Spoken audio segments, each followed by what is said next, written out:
Have you ever wondered why some of the most powerful empires in history vanished before Rome was even an idea? They had it all: invincible armies, endless wealth, monumental cities, and yet they collapsed.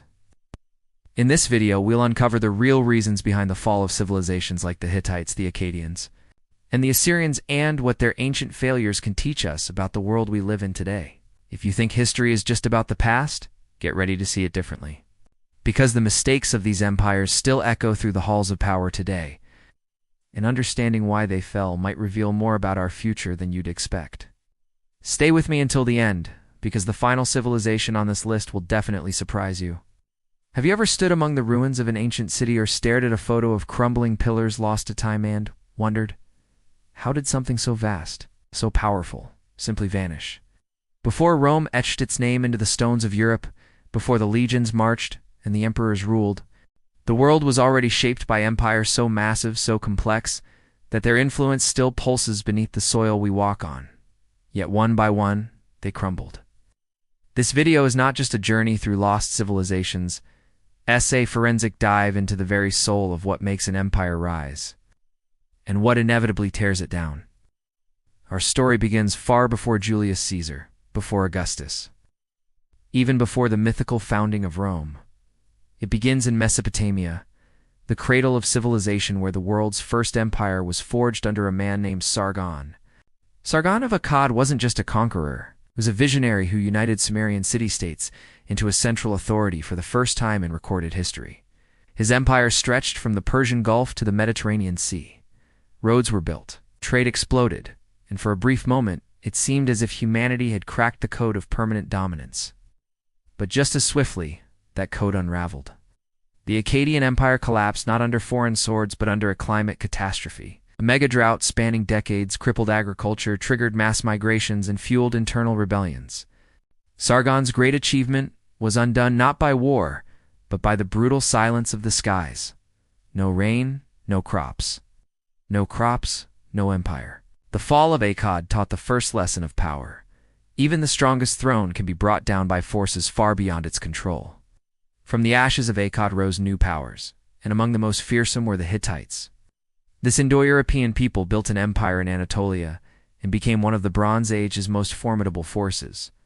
Their military was ahead of its time, using iron weapons before most others, and they famously fought Egypt to a standstill at the Battle of Kadesh, one of history's earliest recorded battles, with chariots thundering across the sands. The Hittites had diplomatic savvy too, signing treaties and establishing alliances. But they too would fall in this time. It was chaos on a continental scale. Around 1200 BCE, the entire eastern Mediterranean plunged into what historians call the Bronze Age collapse. Mysterious sea peoples invaded coastal cities. Trade networks disintegrated. Literacy disappeared. For the Hittites, the combination of internal civil strife, external invasion, and perhaps famine proved lethal. Their capital, Hattusa, was abandoned and burned, left to the earth and forgotten for centuries. Their story whispers a second warning.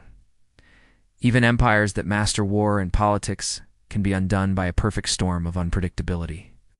South of Anatolia, a different type of empire had once thrived in the Nile Valley, ancient Egypt, though its story spans thousands of years. We focus here on the New Kingdom, a golden age of pharaohs, like Ramses II, Thutmose III, and Akhenaten. Egypt at its height was a marvel of central planning, religious unity, and agricultural precision. It seemed eternal, but it wasn't. As pharaohs became more like god-kings and less like administrators, corruption crept in. Priests gained power, rivaling that of the monarchs. Border wars with the Hittites and Libyans drained resources. And when the Bronze Age collapse arrived, Egypt, like its neighbors, staggered under the weight of migrating tribes, food shortages, and economic instability. Ramses III would push back the Sea Peoples, but it was a temporary win. Over the next centuries, Egypt fragmented, conquered, and reconquered by Libyans, Nubians, Assyrians, Persians, and finally, Rome. The third lesson emerges. When religious and political power drift apart or worse, collide, empires lose their cohesion from within. To the east, a shadow loomed that would define terror for generations.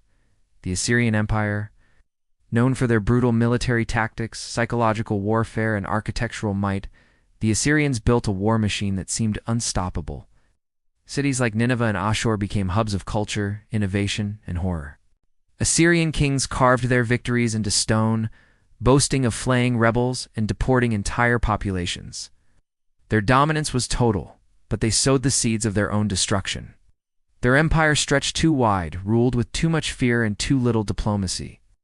Constant warfare drained the economy and eroded public support. Eventually, a coalition of Medes, Babylonians, and Scythians crushed Assyria. In 612 BCE, Nineveh burned, and an empire built on blood was swallowed by fire. Here lies the fourth lesson. Terror might conquer territory, but it cannot sustain loyalty. In the aftermath of Assyria's fall, a new order emerged, the Neo-Babylonian Empire. Under Nebuchadnezzar II, Babylon reached unprecedented heights. Its walls, temples, and the legendary Hanging Gardens became symbols of cultural and architectural achievement. Babylon represented a rare fusion of military strength and intellectual richness, but once again, power proved fragile.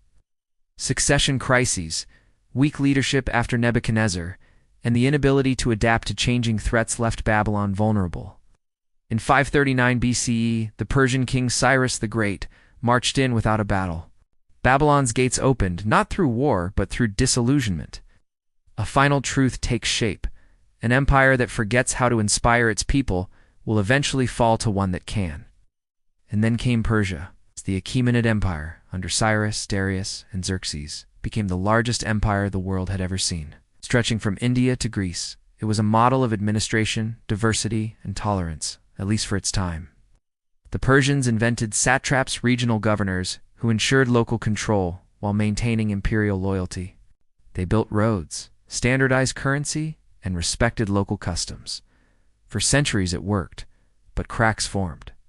The further the empire stretched, the more dependent it became on quick communication, military suppression, and the charisma of central leadership. After defeats in Greece, internal rebellions and court intrigues weakened the core. By the time Alexander the Great arrived, Persia was a bloated giant, still magnificent, but brittle. Its swift conquest revealed the final paradox. Size is not strength when the heart no longer beats in rhythm. These empires, each in their own way, achieved wonders. They laid the foundations of writing, law, astronomy, architecture, diplomacy, and warcraft. And yet none survived the test of time. Why? Not because they weren't mighty, but because empires are living organisms. They need nourishment, economic, cultural, spiritual. They need adaptability. They need leaders who know when to expand and when to consolidate. They need unity. When those elements fall out of balance, no wall is high enough, no army strong enough, no gold plentiful enough to stop the fall.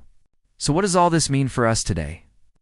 The names have changed, the weapons are deadlier, the capitals now glow with electricity instead of torchlight, but the rhythm is familiar.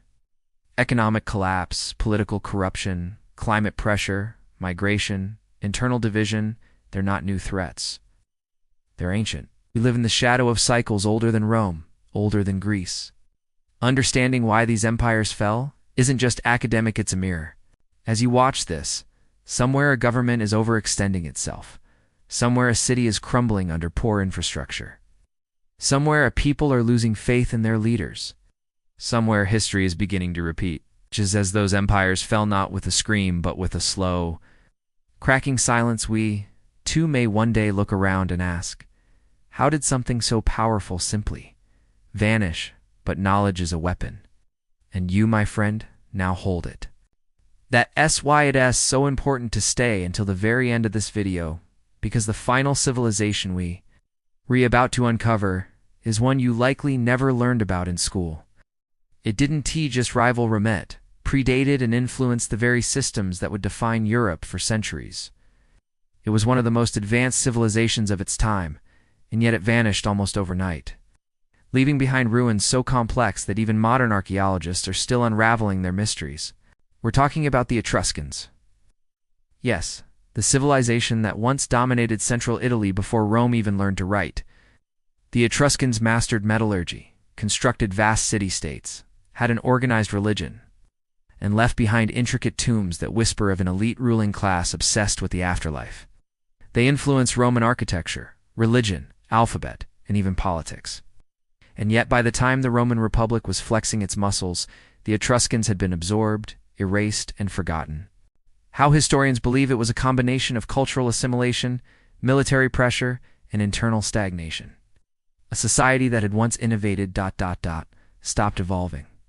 Rome, younger and hungrier, simply moved in and rebranded their legacy as its own.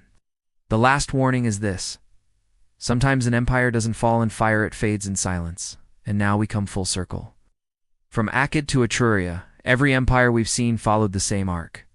Rise, expand, peak, fragment, fall. The faces change. The flags are different. But the story remains the same. If there's one takeaway from all this, it's that greatness is never permanent. Every monument crumbles. Every crown rusts. But by studying these collapses, by understanding the vulnerabilities that empires ignored until it was too late, we equip ourselves to think critically about the world we live in, and perhaps, just maybe, change its course. So before you scroll away, ask yourself, what empire are we living in now, and are we rising or collapsing? This is Vertex of Time, where history isn't just remembered, it's relived. Subscribe, because the past never stays buried.